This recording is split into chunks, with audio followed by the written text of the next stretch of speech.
ఇవాళ పోలీసుల విచారణకు మరోసారి గైర్హాజరు కానున్నారు డైరెక్టర్ ఆర్జీవి. ఇప్పటికే ఈ విషయంపై తన లాయర్కు సమాచారం ఇచ్చిన ఆర్జీవి గైర్హాజరు కావడానికి కారణాలను మాత్రం వెల్లడించలేదు.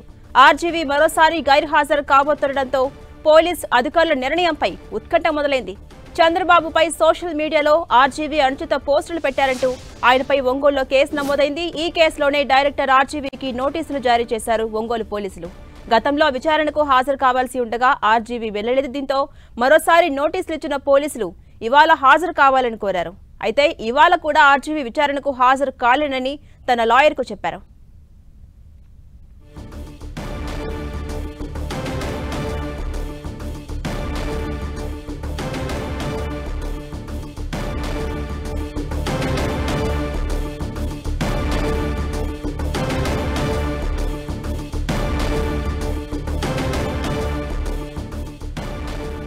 ఇదే అంశంపై మరింత సమాచారం మా ప్రతినిధి శంకర్ అందిస్తారు. శంకర్, వరుసగా రెండోసారి గైర్హాజరు కాబోతున్నారు పోలీసుల విచారణకి ఆర్జీవి. ఎలా ఉండబోతోంది? అప్డేట్స్ ఏంటి?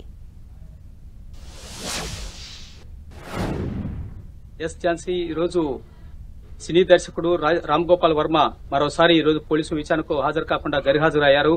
అయితే ఏదైతే వైసీపీ అధికారంలో ఉన్న సమయంలో ప్రమోషన్స్ సందర్భంగా ఆయన ఎక్స్ లో అప్పటి ప్రతిపక్ష నేతలు, ప్రస్తుతం అధికారంలో ఉన్నటువంటి ముఖ్యమంత్రి చంద్రబాబు, అదేవిధంగా ఉప ముఖ్యమంత్రి పవన్ కళ్యాణ్ తో పాటుగా మంత్రి నారా లోకేష్ పైన అనుచిత వ్యాఖ్యలు చేస్తూ ఎక్స్ లో సోషల్ మీడియాలో ఆయన స్పందించడం జరిగింది. దీనిపైన ఆగ్రహం వ్యక్తం చేసినటువంటి టీడీపీ కార్యకర్తలు ఏదైతే మద్దిపాడు, ప్రకాశం జిల్లాలో ఉన్నటువంటి మద్దిపాడు, అదేవిధంగా గుంటూరు జిల్లాలో ఉన్నటువంటి తుళ్లూరు సంబంధించిన టీడీపీ కార్యకర్తలు పోలీసులకు ఫిర్యాదు చేయడం జరిగింది. దీంతో పోలీసులు టీడీపీ కార్యకర్తల ఫిర్యాదు మేరకు ఏదైతే పోలీసులు కేసు నమోదు చేశారో, ఈ కేసు నమోదు చేసిన దానిపైన గతంలోనే అంటే ఒక నెల క్రితమే ఆయనకు నోటీసులు కూడా స్వయంగా మద్దిపాడు పోలీసులు హైదరాబాద్కి వెళ్లి ఆయన నివాసంలో నోటీసులు కూడా అందించడం జరిగింది.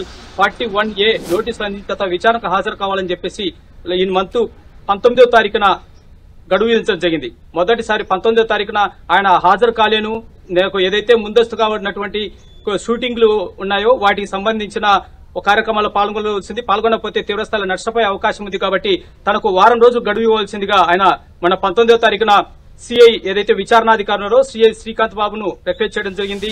దీంతో ఆర్జీబీ రిక్వెస్ట్ మేరకు పరిగణలోకి తీసుకున్నటువంటి విచారణాధికారి శ్రీకాంత్ బాబు దీనిపైన ఉన్నతాధికారులతో అంటే జిల్లా ఎస్పీ దామోదర్ తో పాటు ఉన్నతాధికారులతో చర్చించిన అనంతరం ఆర్జీబీ ఈ రోజు 25వ తారీఖున 11 గంటలకు ఎట్టి పరిస్థితుల్లో హాజరు కావాలని చెప్పేసి మరోసారి కూడా నోటీసులకు ఆర్జీబీకి జారీ చేయడం జరిగింది. కానీ రెండోసారి కూడా పోలీసుల నోటీసులను ధిక్కరిస్తూ ఈ రోజు ఆర్జీబీ పోలీసుల విచారణకు హాజరు కాలేనంటూ ఆయన లాయర్ కు తెలపడం జరిగింది. అయితే ఆయన లాయర్ కు ఎటువంటి కారణాల దృష్ట్యా ఆయన హాజరు కాలేకపోతున్నారు, పోలీసులకు మరోసారి ఎప్పుడు హాజరు కాబోతున్నారు విషయాలు మాత్రం వ్యక్తపరచలేదు. సో ఇక్కడే ఉత్కంఠ నెలకొంది. ఆయన ఒక వ్యూహాత్మకంగా ఏదైతే గతంలో హైకోర్టు ఆశ్రయించడంతో తనకు రక్షణ కల్పించాలంటూ, అరెస్టు కాకుండా చూడాలంటూ హైకోర్టును ఆశ్రయించడం జరిగింది. దీన్ని తీవ్రంగా హైకోర్టు కూడా విభేదించడం జరిగింది. సో అనంతరం బెయిల్ కోసం కూడా మరోసారి కూడా ఆర్జీబీ హైకోర్టును ఆశ్రయించిన నేపథ్యంలో విచారణ అనేది కొనసాగుతున్న నేపథ్యంలో మరోసారి గైర్హాజరు అనేది ఉత్కంఠ రేపుతుంది. అయితే పోలీసులు ఈ రోజు ఒకవేళ ఆర్జీబీ హాజరు కాకపోతే పోలీసు అధికారులు ఎటువంటి నిర్ణయం తీసుకుంటారు, ఆర్జీబీకి మరో ఛాన్స్ ఏమన్నా ఇచ్చి విచారణకు హాజరు కావాలని చెప్పేసి మూడోసారి నోటీసులు జారీ చేస్తారా, లేకపోతే ఈయనపైన చర్యలు తీసుకునే దిశగా అడుగులు వేస్తారా అనే ఒక ఉత్కంఠ అయితే కొనసాగుతుంది.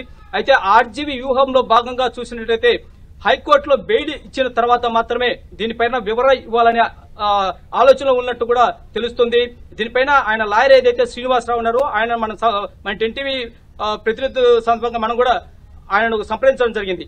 కానీ ఈ రోజు ఎందుకు హాజరు కాలేకపోతున్నా అనే యొక్క వివరణాత్మకంగా దాని సంబంధించిన విషయాలు మాత్రం అందులో వ్యక్తపరచలేదు. సో చూడాలి 11 గంటల తర్వాత ఈయన హాజరు కాకపోతే ఈ రోజు సాయంత్రం ఎటువంటి నిర్ణయాలు తీసుకుంటారని, పోలీసులు ఎటువంటి నిర్ణయం తీసుకుంటారనేది వేచి చూడాల్సిన అవసరం అయితే ఉంది. ఝాన్సీ, అంటే శంకర్, గతంలో చూసుకుంటే గైర్హాజరుపై రీజన్ చెప్పారు, ఇప్పుడు రీజన్ కూడా చెప్పలేదు. మీరు అన్నట్టుగా 11 గంటల తర్వాత ఒక క్లారిటీ వచ్చే అవకాశం ఉందా? ఇటు ఆర్జీబీ స్పందిస్తారా, లేక పోలీసులు ఎలాంటి చర్యలు తీసుకునే అవకాశం ఉంది ఒకవేళ చర్యలు తీసుకుంటే?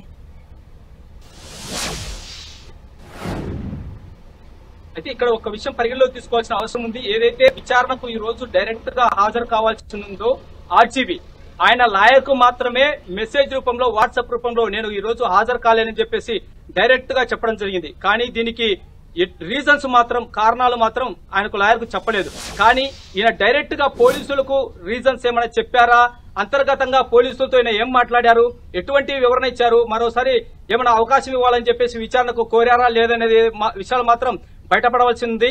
ఒకవేళ పోలీసులు రిక్వెస్ట్ చేయకపోతే దీని తదుపరి పోలీసులు ఉన్నతాధికారులు చర్చించిన తర్వాత ఎటువంటి నిర్ణయం తీసుకుంటారని మాత్రం ఉత్కంఠ రేపుతుంది ఝాన్సీ.